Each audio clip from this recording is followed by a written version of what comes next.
Welcome to another episode of Inside Startup Investing. As always, I am your host, Chris Lustrino, founder and CEO of KingsCrowd. Inside Startup Investing is a #1 podcast for learning about the best startups and investors in the online private markets. If you are a startup investor, this is a show for you. This podcast is powered by KingsCrowd's proprietary rating technology that helps us to uncover the best founders and stories that you need to hear about before clicking invest. Now, before we get started, we want to thank our sponsor, LawCloud, the premier solution for founders to prepare to raise capital online.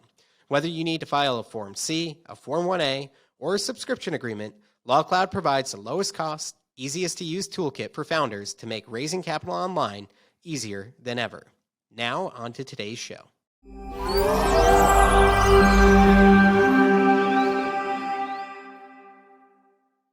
Today, we're talking about a really interesting topic in the sector of clean air technology. If you are really interested in climate technology, I think this is the episode for you. We're going to be hopping in with Andrei Klochko, who is the founder and CEO of Airthium. This is a very deep tech business that has been building some very, very interesting technology in the clean tech sector. And I'm going to let him explain it because it is a little bit complicated. But I'm excited to get more insights on how it works and learn about the massive market opportunity that exists for this business as well. So with that, I'm going to hand it over to our guest, Andrei. Andrei, thank you so very much for being here today. Thank you, Chris. Absolutely. So can you tell us first off a little bit about your background, and then we'll hop in on Airthium? So I'm a physicist by training. I graduated from Ecole Polytechnique with a master's degree in engineering. And did a plasma physics PhD after that. And right after the PhD, after maybe 2 months of postdoc, I jumped straight into Airthium. It's been a journey of 7 years. We had to completely change our core technology once, which is also why it's spent such a long time. It's been tremendously enriching. I've learned so much along the journey. I'm really happy about the trajectory we've had so far. And yes, we do have a shot at doing something for the CO2 problem of Earth, and doing so in a way that is actually profitable from an economic standpoint, which is why it has a shot to be deployed really, really fast. And this is one of the things that excites me a lot about this project. Terrific. So yeah, let's get into it. Tell me more about what Airthium actually is. Airthium is a startup. We're 12 people right now. We are 2 co-founders, so Frank and I. Frank is living in the US, I'm in France, and almost all of the team is in France. So we are building a new kind of machine. It's called a heat pump, but it's not any kind of heat pump. It's a very, very hot heat pump. It can get to about 550 degrees Celsius or about 1000 Fahrenheit. Well, who on earth would need such high temperatures, right? It's not for a house. It's for industrial uses. There is a lot of there are a lot of cases in the industry where you need such high temperatures. And today what people do is they burn natural gas or coal. That's usually cheaper than to use electricity because electricity is more expensive than natural gas in almost every case. So to make an electric boiler, for example, cheaper than a gas-fired boiler, you have to make it a lot more efficient. And to do that, you use the principle of a heat pump. So a heat pump is a very specific piece of equipment. To better understand it, an image I use most of the time is to talk about a fridge. So most people have a fridge at home, and if you put, let's say, a pound of cheese in the fridge, and at first it's at room temperature, the fridge will cool it down. So the heat energy will go away from the block of cheese, and it has to go somewhere. Energy cannot be destroyed. So when you look at the back of your fridge, you'll see that there is heat coming up. There is heat from electricity, and there is heat taken from the block of cheese. So that heat that you get out is more than the heat from electricity, because there is heat that has been taken from the food in the fridge. Imagine now that instead of stealing heat from the fridge, from the inside of the fridge, you take heat from the surrounding air, for example. You make the surrounding air cooler and the inside hotter. The inside can be a house, but it can also be a boiler, a very hot piece of equipment.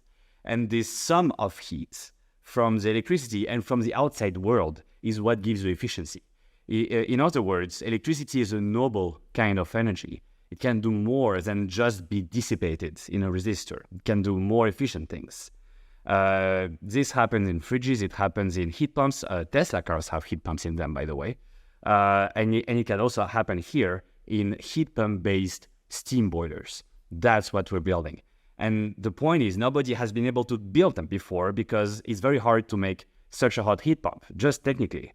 And that's the world first we're bringing, a heat pump that can get so hot that it can cover all the needs of the industry from 160 Celsius to 550 Celsius, so from about 320 Fahrenheit to about 1,000. Can you tell me why the problem that you're solving is so challenging to do and that no one else has been able to develop this technology to date?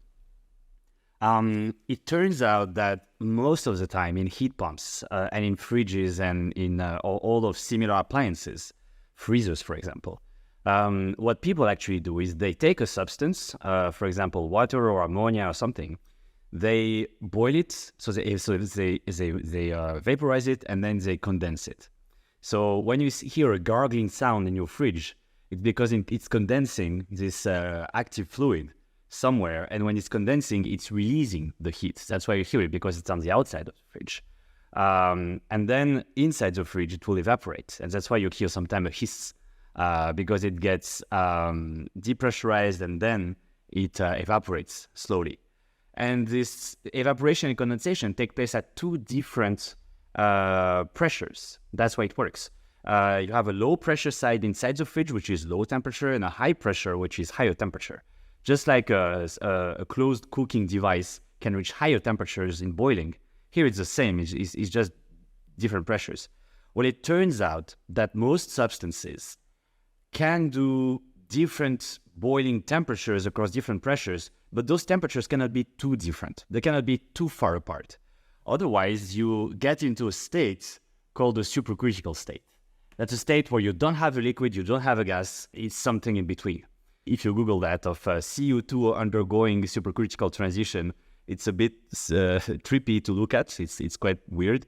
But this is what happens. And when that happens, you don't have a specific temperature where density becomes lower. It's a range of temperatures. So instead of going for the temperature you want and then releasing the heat, you have to overshoot first and then go down. And this overshoot is what makes things inefficient.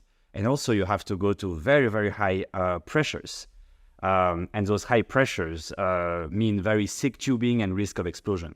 So that's why people haven't really built such very hot heat pumps, especially on Rankine cycles before. It's quite specific to do. You also need a lot of turbines in cascade to reach that point. We do something completely different. Instead of going for Rankine cycles, we go for Stirling cycles.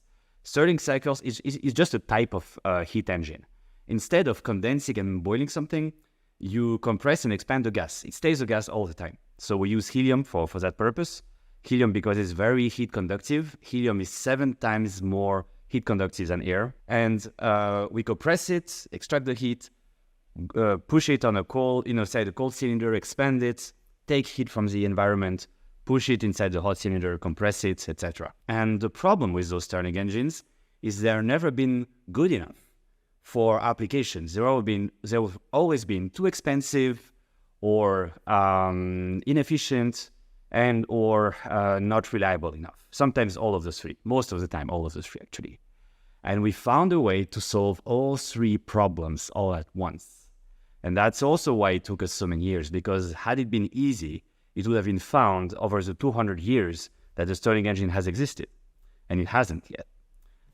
So that's why it's a very deep technical problem that was solved and brought all the way to commercialization in an application where it gets some traction because people want to decarbonize. People want to get rid of fossil fuels in some applications like steam and drying, especially in Europe, where we have less natural gas, it's more expensive, as there is carbon tax. All of that together make it cheaper for industrial companies to switch to electricity if only they have the right kind of heat pump. Building deep technology, very, very challenging to do, takes many years. You've been through that process. But, one of the things that I've found that can trip up scientists at times and really minds is they create technology that no one actually wants to use. Now, I don't think that's the case here. Can you tell us about the commercialization of your technology? What are some commercial applications you've already applied it to? And where do you think this can go in terms of commercializing this technology? So we are still very, very early. We are still building bigger and bigger prototypes and demonstrators.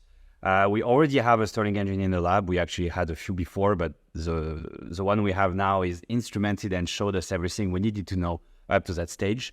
The next one, which is being built right now, we have many of the parts we need to build it, will reach 250 Celsius, so almost 500 Fahrenheit, and will be 5 kilowatts instead of 100 watts for the previous one. And that machine will be almost the last one until 100 kilowatt machine, which will be the first to reach commercial size. 100 kilowatts is big enough for many applications. For example, if you want to remove CO2 from exhaust, right? If you are in a factory and you want to remove CO2, you will need some kind of sorbent, something to absorb CO2 and then desorb. To cycle that sorbent on and off, you need a temperature cycle. So people usually heat it up and cool it down day in, day out, all the time. And to do that, you need a source of heat. And so we've talked to companies doing that, and they want to use our heat pump to do that cycling because it's more efficient. And they will not burn natural gas for that, obviously. So that's one application. A much more widespread application today will be food and agro. Anytime you are processing foods, you have to cook them, you have to fry them, you have to peel potatoes, you have to do a zillion things. And all of those things today are powered by steam, and they have some huge steam boiler sitting somewhere, providing all of that steam, and the steam goes all the way into the circuits, and it performs all of that work, that useful work for the factory. Well, we want to replace those gas-fired boilers by our heat pump to produce the steam. Finally, there is drying, and drying, again, is everywhere. Every time you mine rocks, most of the times those rocks will be quite wet. So you have to dry them before you crush them to a powder and then do other things to them. This happens a lot in the concrete industry, which is 7% of worldwide CO2. It happens also in other industries, like, for example, lithium-ion batteries. This is a different kind of drying. The active materials are deposited on the electrodes like a powder, but to bind them, they use some kind of solvent to deposit the right amount and all of that. And then they dry the solvent with hot air. So they need about 150 degrees Celsius of hot air. And that's half the energy expenditure of a gigafactory. And you heard Elon. He said he likes his gigafactories not to have a big gas pipe leading to them. He wants everything to be electric. Well, here you go. You cannot burn natural gas to do that, so you have to use a heat pump, or else your heat demand from the whole factory goes plus several tens of percent. So it's everywhere. It's 3% of worldwide CO2. It's $13 billion per year as an industry, those heat pumps just in our segment where they don't exist again. So essentially we have our own walled garden to go in, and to follow us there, people have to do the same technological breakthrough we've made, which will of course be protected by patents. What will it take to kind of enter the market and start to really build up the revenues for this business? What are some of the steps you're taking to get there? So a great thing about that market is that it has a big variance of returns. So some segments have a very high return, most segments have a reasonable return, and some segments are not good enough. So if you start with the most profitable segments, you can actually sell a machine even if it's made by CNC, almost. So even if we have a small factory and work with partners to make the parts and just assemble and ensure quality in the end, even with a small factory, we're still able to sell to those segments. Moreover, what happens is once we made a few demonstrators, let's say half a dozen, then there are finance companies across the world who fund these kinds of projects because they have a fast payback time, let's say a few years. So because of that, they stretch the payback, let's say on 10 years, put a big interest rate at first to compensate for the risk, and they agree to take 100% of the expenses of the project. So we don't have to bring in any equity. We don't have to spread our equity too thin on our first projects. And this is really critical to be able to get into the markets, actually fund projects, actually get there. And then we'll work with a lot of partners, some who will do low-level maintenance, some who will make parts, some who will advise us on what mistakes not to make when you deploy something commercially in a factory and all of that. It's a constellation of forces that have to conspire to make this work, and we are building this constellation right now. What does typical upfront costs, let's say, for one look like? And I imagine on most industrial scales, putting in these heat pumps, you're not putting in one, you're probably putting in many. But what does it look like for one object or one heat pump? In the long term, let's say the equivalent of our Apple II, so our machines that we plan to sell the most, will be a megawatt scale heat pump for steam. That's something that can be combined to make a few megawatts. It's in the center of the bell curve of demand. It's everywhere. That machine, long term, we plan to produce it maybe for, let's say, between $200 and $400 per kilowatt. So that's more expensive than boilers because you cannot beat a boiler. But compare that to the savings you make between natural gas and electricity. And it's only a fraction of what the company, the user, will save. Essentially, this is also why we plan to take on a heat-as-a-service model. There are many reasons for that. So today, factories, they don't like the fact that energy goes up and down, and they have carbon tax, and they have all of that to manage. They're not energy companies, they're potato companies or lithium-ion battery companies or something. They're not there to manage heat as an energy vector and do all what's around. Instead, what we'll do, we'll just install the machine. It will be funded by outside finance companies who are designed to take that kind of risk. And then we'll just get revenue from the heat that is actually taken with some commitment on a minimum amount of heat, of course. And it will be just like an energy company. The difference being that then we can have solar and wind PPAs. We are essentially Trojan horses to get solar and wind energy into factories. And here there is also another point that has to be mentioned, it's that when you try to combine solar and wind in the electric grid, when you don't have them, you have to turn on gas-fired power plants, which are quite expensive. They're about $1 per watt. It's actually cheap compared to, let's say, a coal-fired power plant, which is even more expensive. But it's still some expense that you have to cover, and the less you use it, the more it's a problem. Compared to that, the fact that if you put a heat pump in a factory, you usually have an old boiler sitting outside. We won't scrape it down completely, we'll just leave it there. And at times where there is no solar, there is no wind, for some reason electricity is super expensive, no problem. If it's just 10% of the year, you can still turn on the boiler. It's still 90% of decarbonation. But economically, it's really great because you're doing flexibility with a very cheap engine because the boiler is $100 per kilowatt. It's almost nothing. It's been amortized by that time. So your flexibility is at its lowest cost exactly there. So that's why there are a lot of bonuses to being the energy company rather than the heat pump sales company in this market. You saying that when you install these heat pumps in a factory, right, they'll start throwing off energy. That's what the heat pump is going to take, that heat, and turn it into energy.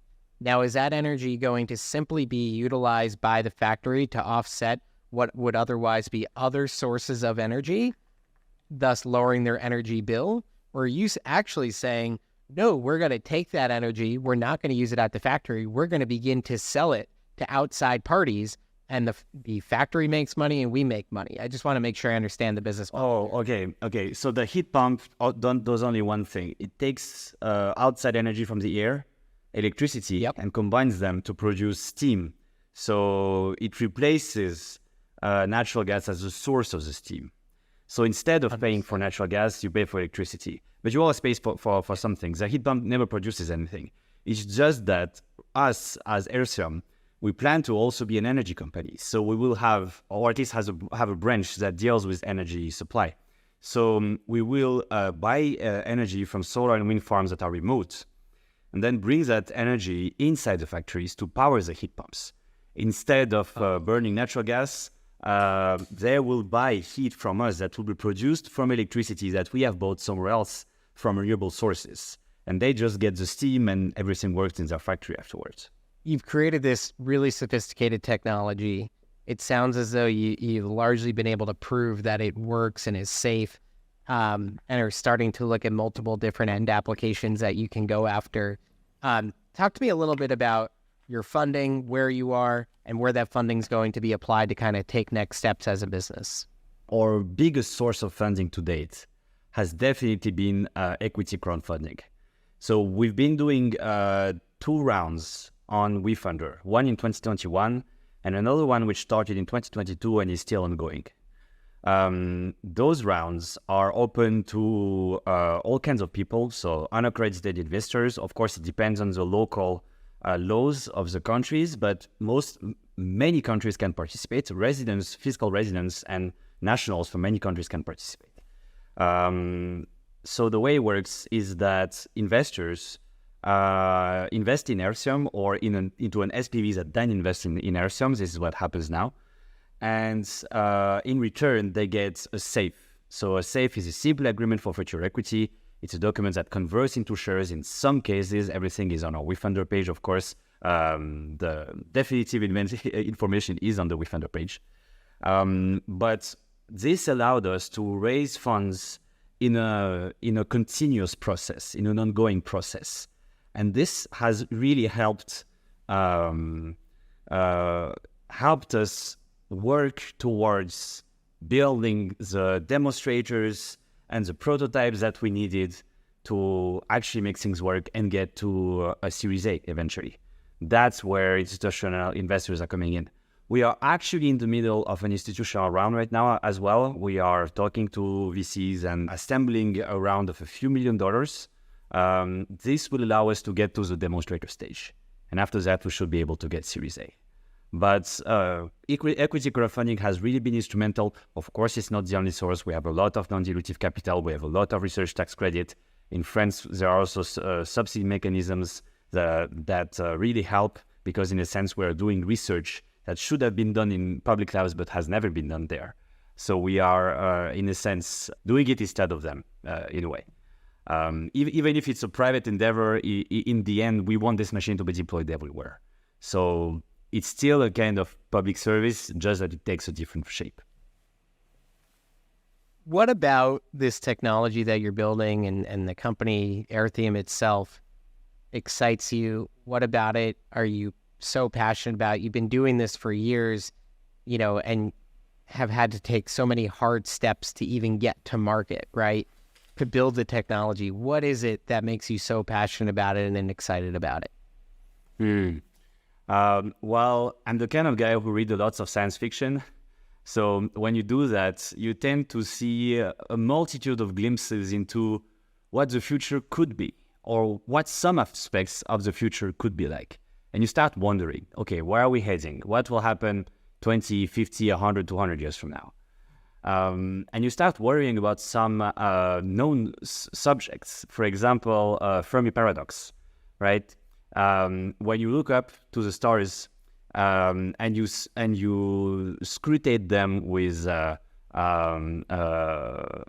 spectrometers and telescopes and all of that, you don't see any trace of intelligent action on those stars or on the surrounding medium. You don't see any trace of intelligence at all in the sky. And that's kind of weird, because when I was a kid, we learned that there were only 2 big branchings in life, which were eukaryotes and prokaryotes. And then when you look Wikipedia today, you see archaeas. There is a third type of living beings that is completely different from the other ones. And the more you dig, the more you see that life sprung up many times and died in a way many times in many different places. And when you think like that, you begin to get comfortable with the idea that if there are the right circumstances on a planet, then bacteria, maybe they have a very large probability to appear, actually. And maybe bacterial life isn't that rare across the universe. It's very early to tell that. It's very hard to know that for a fact, of course. But what if this is the case? What if there are so many bacteria around the universe, but no traces of intelligent life, right? This means somewhere between those 2 points, everything dies out. Is it intelligence that is rare? I don't think so as well. There are good articles about the evolution of the brains of animals, and you see all those stages it had to go through, and it's kind of linear in a way. Of course, there are a lot of jumps here and there, but long term, over hundreds of millions of years, it's kind of linear.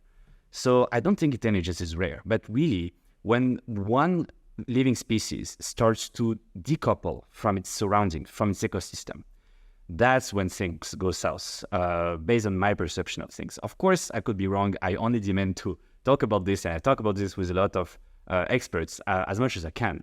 But this may mean that we are in a video game. There is an old video game that is called The Very Unfair Game. It's a game where you die for no reason. Like it's a 2D platformer. You go somewhere and suddenly you fall to the floor. You couldn't see it, but you just died. Okay, so now you jump over the invisible non-floor, and then something else comes from the top and crushes you. And then you avoid the things that crushes you, and etc. How many attempts do you need to get to the end of the game, right? A lot. And that's normal. But we only have one attempt.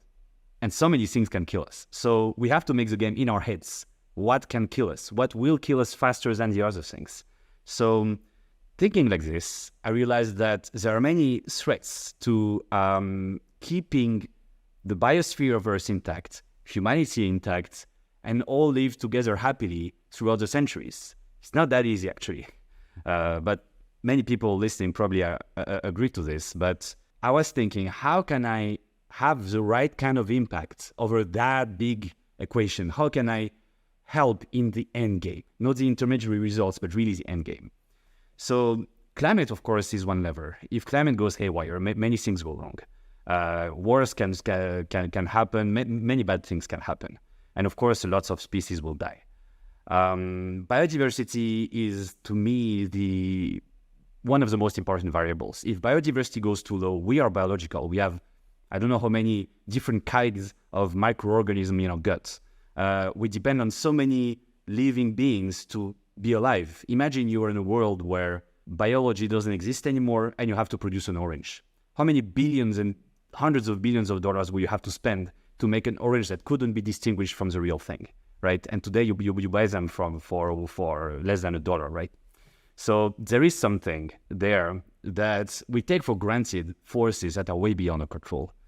So yeah, climate change is one way to that. I think AI is a very, very big part of the equation of what could kill us in different ways, right? It could be very indirect, right? It could be people using tools from the AI world to do stuff.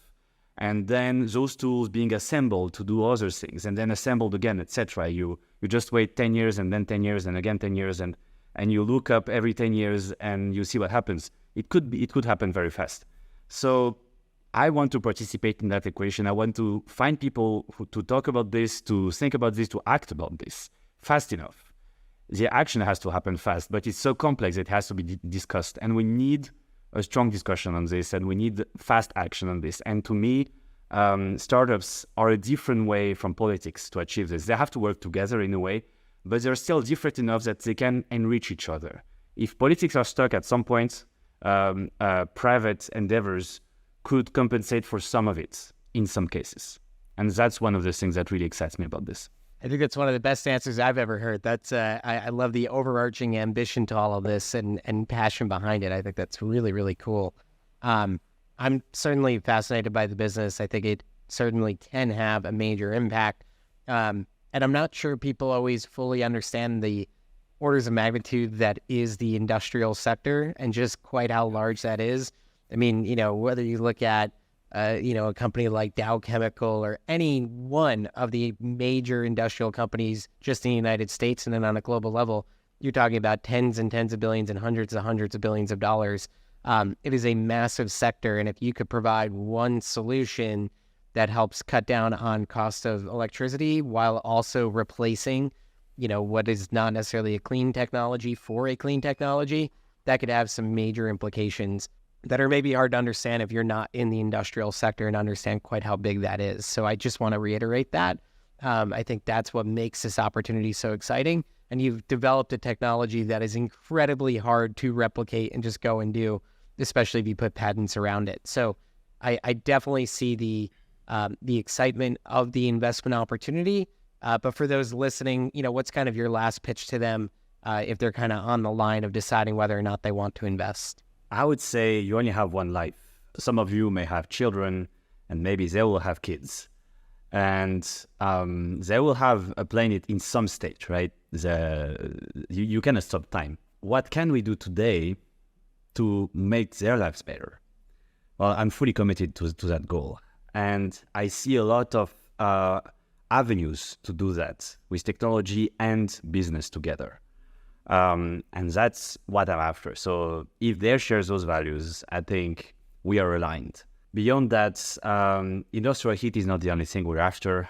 This machine can also be used for energy storage on a very, very large scale, which means it has what it takes to fully replace natural gas as the source of electricity in many parts of the world. Natural gas and coal, obviously, which is very much used in many countries that don't have natural gas, and is even worse.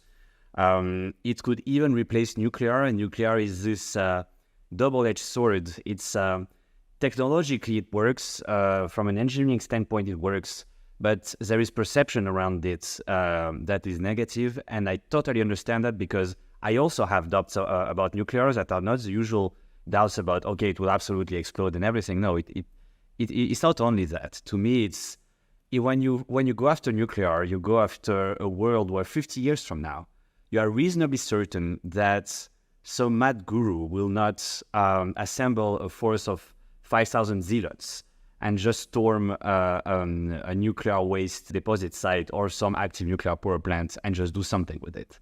If the uranium is still in the mountain, it's kind of harder to do. You need a lot more time, a lot more resources to do actual damage. And so it keeps us a little bit further from really bad scenarios if the world as we know it starts to change. And when you look at social media and the very deep action it can have on people and on communities, to me it's like a huge real-time sociology experiment, and we don't know where it's going. So it could very well end up into a very unstable territory, and we don't know that yet. And so to me, the simplest kinds and the least dangerous kinds of energy should be privileged. And storing renewable solar and wind energy as an ammonia tank that never moves and is sitting as the center of a kilometer-wide solar array is the closest thing I can think of to a power plant that has very few chances of doing anything wrong. Even if the ammonia tank bursts, the plume would go up as opposed to CO2 storage, where if it bursts, it clings to the ground just like Lake Neos, and it asphyxiates everything in its path. Of course, ammonia is toxic, but because of that feature and because it's at the center of this huge solar farm, it shouldn't do any actual damage. And it's actually used as a fertilizer. There is the direct ammonia being used as a fertilizer across the world. And if this happens, today it removes 30% of worldwide CO2, and tomorrow probably 60%. By the time where all transportation becomes electrified, electricity has to come from somewhere. It will come from solar and wind and gas and coal and nuclear. So if you replace the vectors that could cause problems, if everything becomes above reproach, then you may have at least a basis for a society that is regenerative, because after that, the next problem will be sorting the waste, sorting all the plastic. We used to ship it to one country that say no, a second country said no, a third country said no, then where do you put it? At the bottom of the ocean, it will swim right back at you and be in the fish and all the stuff from the sea that we eat. So it's everywhere, and it has to be addressed. And to address that, you need energy as well, energy that has to be renewable. Everything we do has some kind of negative externality, and to compensate that, you really need to start to clean up everything that we do and the way that we do it, and we are really committed along that path. Andrei, thank you very much for your insights. Definitely a fascinating company and a fascinating mind. Really appreciate your time and thoughtful responses here today. Thank you everyone for listening, and if you'd like to invest in Airthium, you can go check them out on WeFunder. If you want to get the investment research behind the opportunity, you could check that out on Kingscrowd. And thank you as always for listening. Thanks so much for listening to the show. If you want to use the same tools I do to find amazing founders like the ones I have on the show to power your investment decisions, you could head on over to kingscrowd.com/startups to try out our Edge Toolkit for 30 days free.